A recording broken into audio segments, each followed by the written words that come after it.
Benvidas e benvidos ao Fío que nos une, benvidas a un podcast de FEMUPO.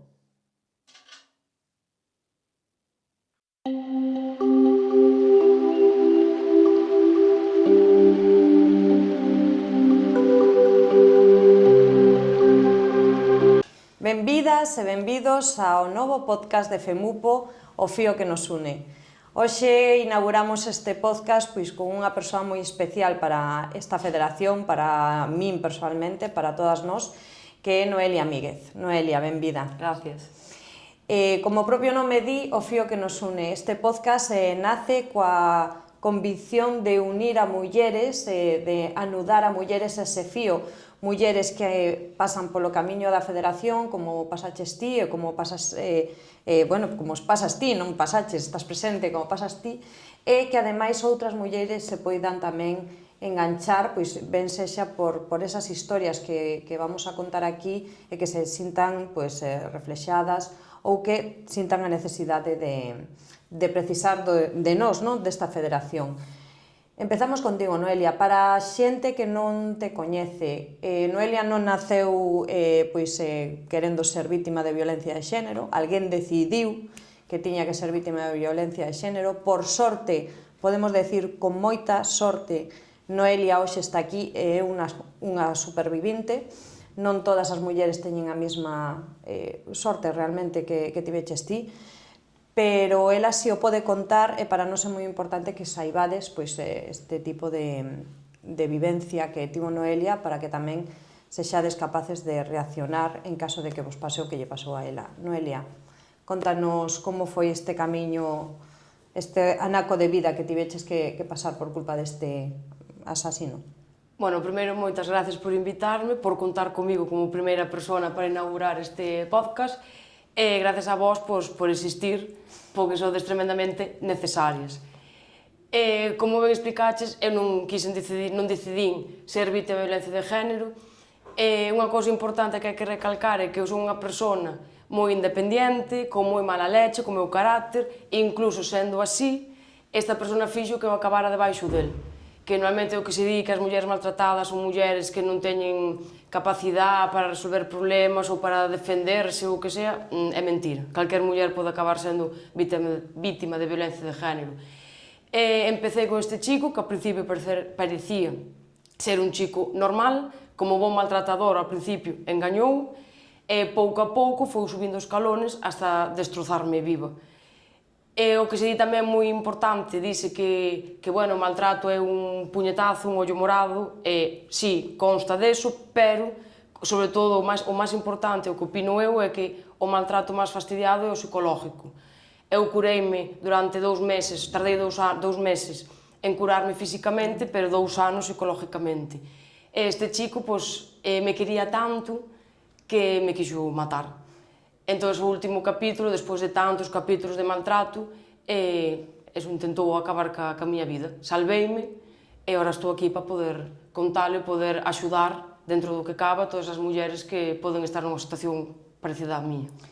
Ti, cando pasa xa un tempo e curan esas feridas físicas, quedan as psicolóxicas, pero ti cando decides que isto tes que contalo, que isto hai que axudar a outras mulleres, a outras nenas, porque eras unha nena cando che pasou isto, con cantos anos? 22 anos. 22 anos, unha nena.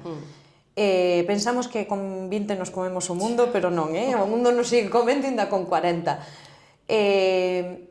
Cando foi ese clic de decir eu teño que facer algo para que a miña historia, a miña vivenza sirva de algo, non? Pois no momento que empecé a estar xa casi curada de todo, psicológicamente, que foi tamén gracias ao CIN de Boqueixón, que é o concello que eu pertenezco, sempre digo que os médicos me salvaron físicamente, pero psicológicamente estou viva gracias a todas as persoas, as psicólogas que me trataron, que sin elas non sería Noelia que volvo a ser. E no momento que empecé a estar un pouco máis curada, foi a psicóloga do CIN de Boqueixón que me propuxo entrar nunha conferencia que dan todos os anos no meu concello e dixen, vou a probar a ver se sirve de algo. E vin que simplemente ese día, se a miña conferencia durou 15 minutos, chorei 15 horas, pero que valía para algo. Dixen, entón hai que mirar. Entón pensei e dixen, bueno, pois eu estou viva. E a min nadie me dixo nada antes, non escoitei unha charla, nin no instituto, non escoitei un programa que os había, pero non escoitei. Entón, se eu estou viva e podo falar, unha veciña miña morreu un ano despois de pasar o meu, pois Ana non o pode contar, eu sí, pois vamos a axudar. Que é o que notas? Teño moitas preguntas que facerche, non? Pero que é o que notas cando das este tipo de charlas polos institutos, que ademais está montada dunha forma especial para crear un hype, como dirían agora, unha atención especial, bueno, porque sabemos que os xóvenes, nos non tan xóvenes, temos unha atención limitada, entón, todo ese, esa posta en escena que tes preparada, que pasa, que sucede, que sintes, que é o que máis te atrae cando... Te atrae non é a palabra máis concreta, pero correcta, pero que é o que máis te chama a atención cando estás nesas situacións? Bueno, o primeiro teño que dicir que cando entro nos institutos sempre hai unha persona, chico ou chica, que sempre din algún comentario de xa está aquí outra feminazi destas a contarnos a mesma de sempre. Eu intento ir de colegueo, que non me vexan como unha señora máis que ven contar a mesma M de sempre, e entón digo, bueno, ao acabar a charla a ver que opinades. Vexo que as caras van cambiando, non os podo gravar porque son menores, que senón gravaría todas as caras e sería alucinante. Que noto? Que vamos para atrás. Que vamos para atrás, que cada vez teñen como máis consentido certos actos que ven como normales. Teño recibido mensajes de gracias pola charla, pero teño recibido mensajes de es que me dijiste esto, pero esto lo hace mi novio, pero non está malo, ou lo hace porque me quiere. E diste, Dios, por favor, ven cousas como moi normales, como se lo haces porque le importo, se me llama, me vigila el WhatsApp, es porque le importo, tal, se lo dejo ver, que non tengo nada que ocultar, e digo, por favor, pero por suerte son unha minoría, e por suerte, pois, axudo moito. Non é por botarme tal, pero axudo moito. E creo que son charlas moi necesarias. Cantos anos levas facendo estas charlas? Non o sei, pero 5 anos, máis ou menos, 5 ou 6, sí. Institutos ao ano, Teño lista de espera. O ano pasado teño unha lista de espera tremenda, porque ao mesmo tempo, claro, teño o meu traballo aparte, e non me daba a vida. É dicir, que o sistema educativo entende, é dicir, hai profesores dentro do sistema educativo que entenden a importancia deste tipo de testimonios en primeira persoa do que pasa, do que sucede, da realidade. É certo que ao final a sociedade, pode ser que a sociedade, como non pasa aquí ao lado, como non nos pasa directamente, estamos como anestesiados. Sí, sempre pensamos de, bueno, pasa lá abaixo en Sevilla, bueno, pasou en Madrid, pasou en Mallorca, pero aquí nada. Pero de repente pasa unha veciña e dis, caramba. E depois outra cousa mala que vexo moito na tele, que, bueno, pois pasa un problema destes, sale algún veciño, alguna veciña que di, bueno, pero era bo veciño, como veciño era a la leche, e diste, aí sin darte conta estás dicindo que a culpa era dela, porque ele é como bo veciño, o meu esmozo tamén... Algo haría. Sí, e o meu esmozo tamén era de lo mejor. Como muller maltratada e como vítima, eu tuve que escoitar moitísimas cousas malas, tuve que escoitalas moi boas, tuve un mogollón de apoio, pero escoitei moitas cousas malas. Eu, porque teño o meu carácter, a miña forma de ser, como me dou un pouco igual, pero destrozas unha persona.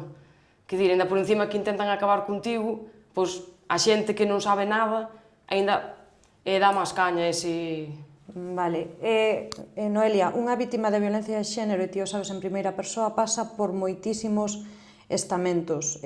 Refírome a un servicio psicolóxico, bueno, servicio sanitario primeiro, servicio psicolóxico, servicio xurídico, servicios de forzas e corpos de seguridade do Estado,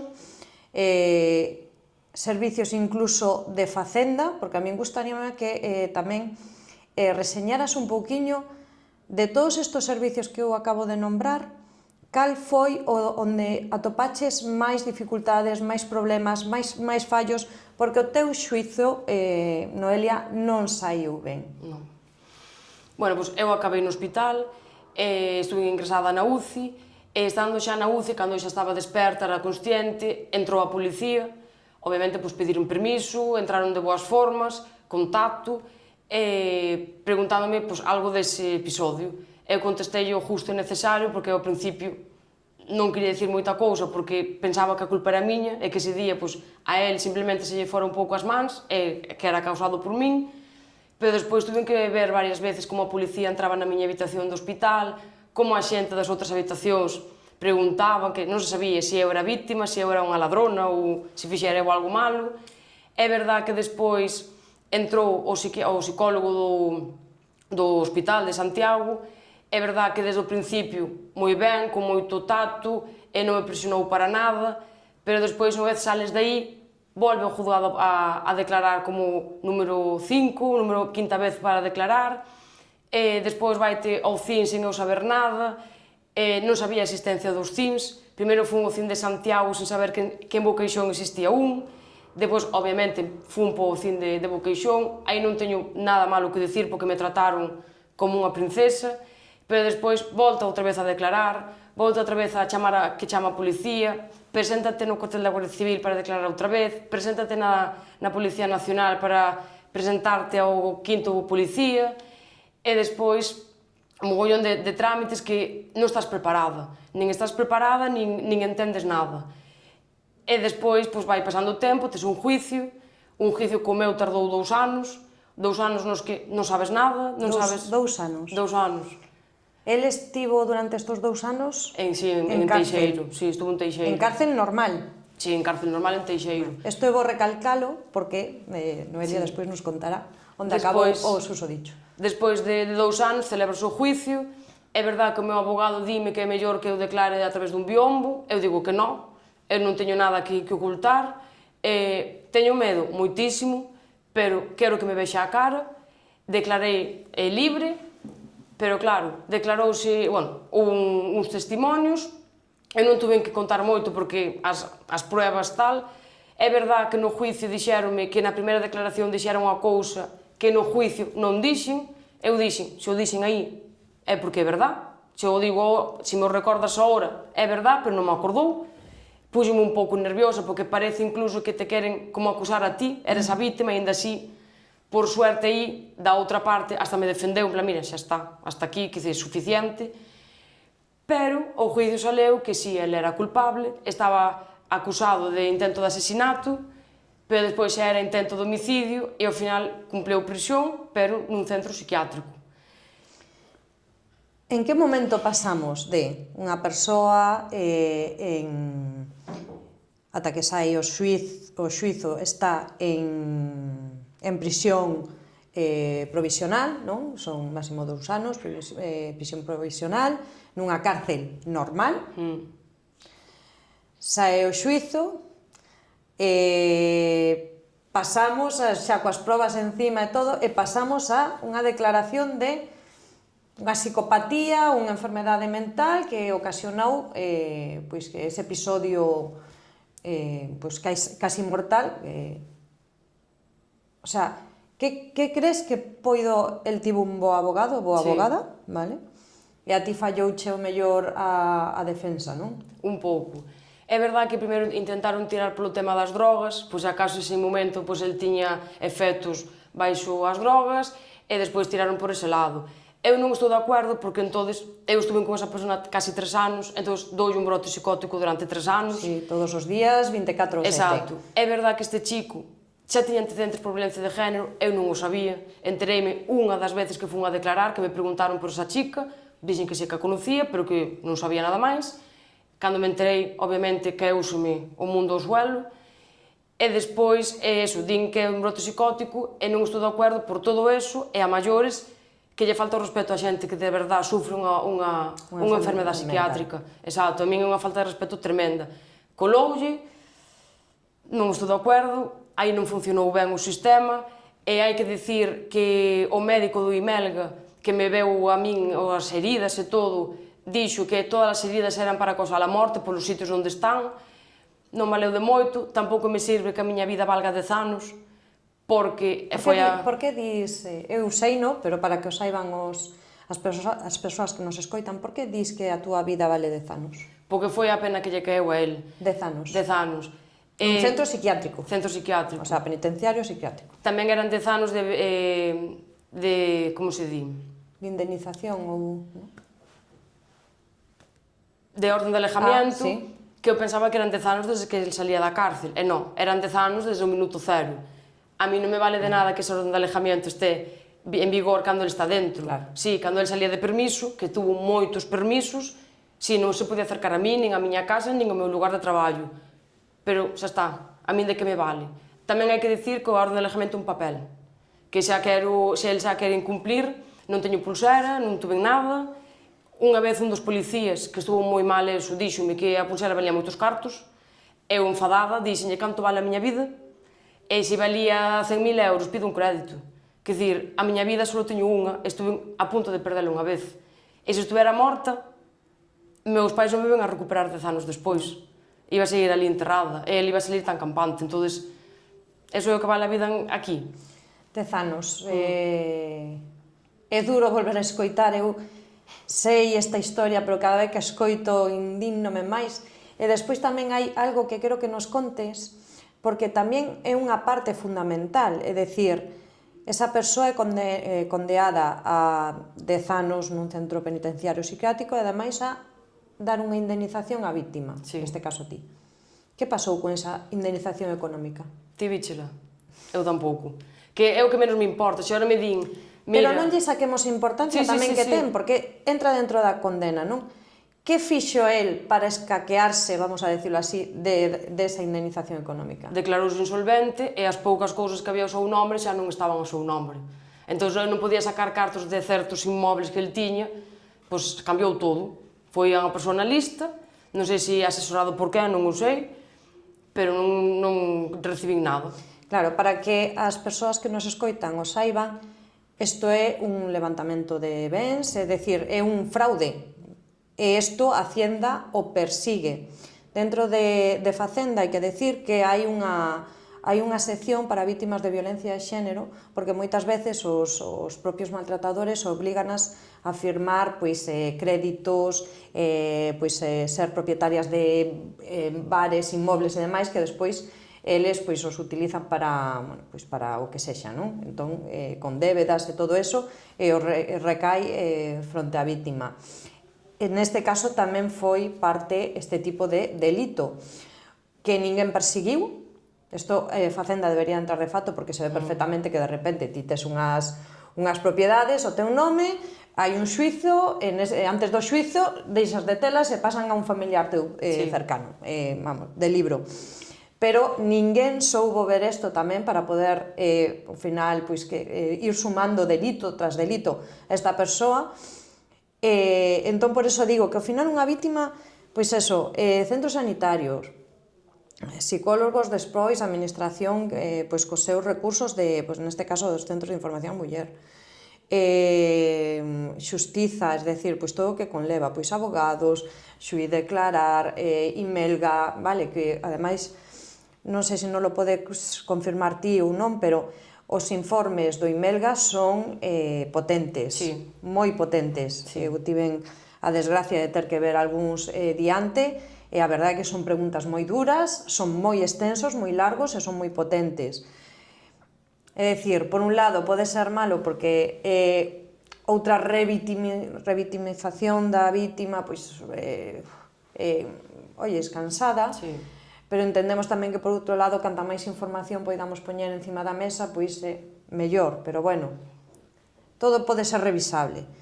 Pasas tamén, por eso que falaba Imelga, é dicir, todo que está englobado en eso. Pasamos despois por protección policial.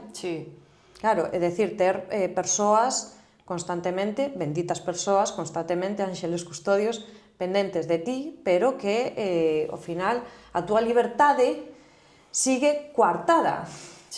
Eu acordo ao principio, eu tiña un traballo, entonces o policía que tiña nese momento levábame ao traballo, viñame a buscar, tiña que falar cas miñas jefas para dicirlle que, por favor, nas cámaras, enseñarlle unha foto da persona, que non deixaran entrar nadie desas características, por se acaso esa persona escapaba ou que fora, que a xente mirara. Por suerte, o policía viña a buscar un coche secreto, non viña a policía en sí, dá igual, porque os meus veciños son casi como da familia, entón non me importaba. Despois cambiei de traballo, volver, que a xente do meu traballo novo sou pera, que había que ter cuidado comigo por lo que pudera pasar, falar ca miña nova jefa, é cansino. Ou mesmo ter protección e ter que avisar de todo. De, mira, pois me vou de vacaciones hasta Madrid. Con quen vas? Donde vas dormir? Pasoume, por exemplo, nunha das veces que tuve que ir a dar unha charla. Fundar unha charla, pois, a un instituto de Madrid. Tuve que avisar. Vou en tal avión, vou con tal persona, vou ao colegio tal día, a tal hora, vou dormir en tal hotel. Non pasa nada, pero por qué? Claro. Cheguei a Madrid e no aeropuerto non vi nada, pero no hotel había Guardia Civil. Eu quedei calada e despois, un momento que me encontrei con eles, dixenlle, estáis por mí. Bueno, estamos aquí simplemente de paso, xa. Non pasa nada, pero por qué? Claro. Por que se me tiene que vigilar a mí e non a mellor a outra persona? Entón é un pouco cansino. E o que comentas ti do Imelga, de enseña outra vez ahora o teu corpo, deixa que te revisen de minuto, sabe, de centímetro a centímetro, que a mí non me importa, pero a mellor outra persona, fúndena. Que dir, por que? Non hai xa informes médicos, non estuve xa ingresada mogollón de tempo para que me revisaran e outra vez revisarme. 3 días de juicio, que son 3 días que a mí, eu xa estaba máis ou menos curada, pero volvín abaixo outra vez. Que dir, é volver a ver esa cara desa persona, escoitar cousas mentiras, cousas de verdade que non querías volver a escoitar. Cansa moito, moito. Noelia, vamos a ir xa rematando. Está claro que hai fallas. Moitas. Está claro que a veces olvidamos o obxectivo de protexer a vítima de violencia de xénero. Vamos a facer mándanos unha mensaxe de que crees ti, habendo estado dentro, que crees que hai que cambiar do sistema Bioxen, que eu considero que agora mesmo está esgotado e que non funciona, os datos están aí, as situacións son dramáticas.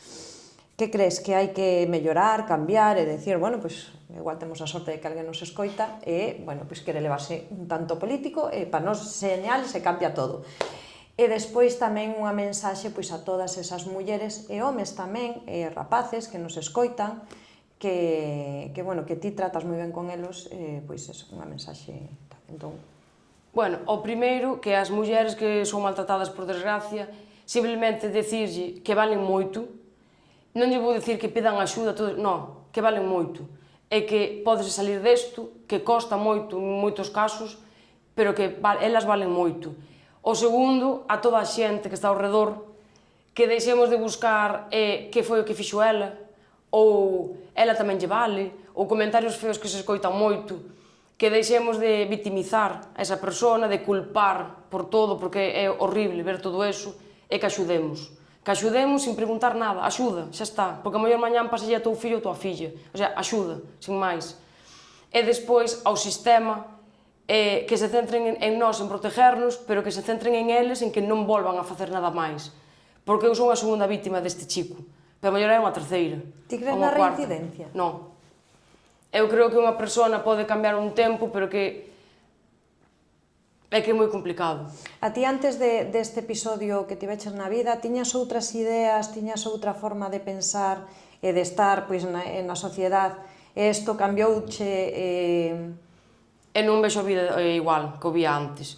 É verdade que ao principio non quería ver os homes diante, ora obviamente son consciente de que os homes son maravillosos, simplemente que a veces no medio aparece unha uva pocha, os homes teñen que estar no noso equipo, porque somos un equipo, e os homes de verdade que valen oro, e teñen que axudar a combatir contra estas uvas pochas que hai no medio. Pero non vexo a vida igual.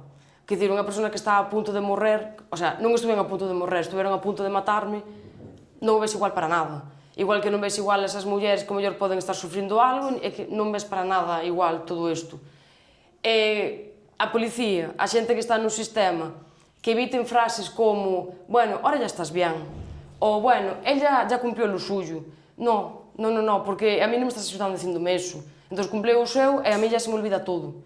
E obviamente estou ben, volvo a ser a Noelia que era antes, pero a mí non se me vai a olvidar, eu non vou a superar nunca esta situación, aprendo a vivir con ela, pero nunca vou a superar. Eu todos os días penso neste chico, non por ben, lógicamente, pero todos os días, e non me vou olvidar del nunca, jamás. Entonces, ten que cambiar moito as penas, ten que cambiar moito como se fala desto, como se protege as vítimas, porque hai momentos que eu, en vez de estar protegida, estaba vigilada, parecía eu a culpable. A miña casa vigilada, o meu traballo vigilado, a mellor as miñas compañeras de traballo non sabían que aquel dali diante era policía, pero eu sí, porque va vestido de calle, pero eu sabía perfectamente que era policía. É incómodo, é bastante incómodo, eso todo ten que cambiar bastante. Igual nos metemos nun xardín, pero bueno, eso vimos aquí a xogar. Denuncias falsas. Consideras que hai denuncias falsas? Consideras que non? Consideras que é un tema que hai que tratar para precisamente que nos centremos nas vítimas que realmente nos necesitan? Por desgracia, sí. Hai denuncias falsas, fastídiame moitísimo. Por que? Porque despois vou eu mañán que sí que teño que denunciar de verdad e a mellor non me creen. E a maiores estamos culpando a un home que non é culpable. Que hai que cuidar as mulleres que son maltratadas de verdad, lógicamente. Pero, por desgracia, existe algunha muller, por suerte poucas, pero hai algunha muller que o fai falsamente, entón eu creo que esa muller tiria que cumplir a pena que lle pide o home. Porque ese home vai estar no calabozo polo menos 24 horas. Eso non lle quita a nadie. Entón, a min faimo a un irmán que de verdade non ten culpa, eso deixate marcado para sempre. E as mulleres que realmente sufrimos, baixanos moito.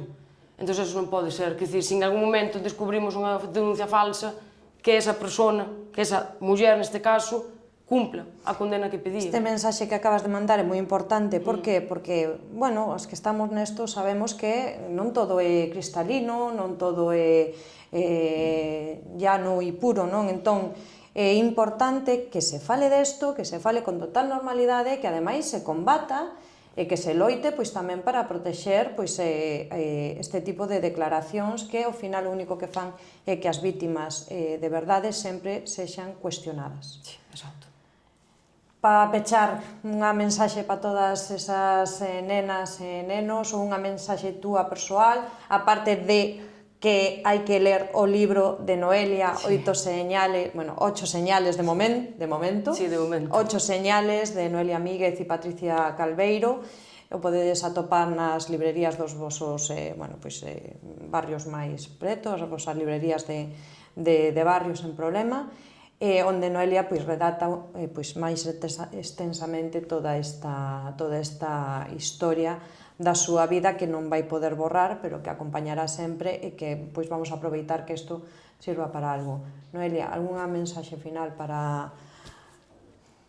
Que valemos moito, moitísimo, que non podemos permitir que nade cuestione o que nos queremos pedir, que por favor que nos queramos e que nos queramos ben, o amor de verdad é amor bonito, os homes de verdad son homes maravillosos que valen moitísimo a pena, que axudemos, por favor, axudemos a calquer persona que notemos en peligro, que non culpemos a mira o que fixo, que seamos xente normal e que, sobre todo eso, que axudemos e que nos queramos de verdad. Pois moitísimas gracias, Noelia. Gracias a todas vos e todas vos por acompañarnos neste primeiro podcast. Esperamos que fora do voso agrado e que ademais, atoparades un testimonio para axudarvos, acompañarvos e que encontredes en FEMUPO, neste fío que nos une, ese amarre para poder sair adiante de calquer situación que se vos presente. Moitísimas gracias a todos. Gracias, Noelia. Gracias.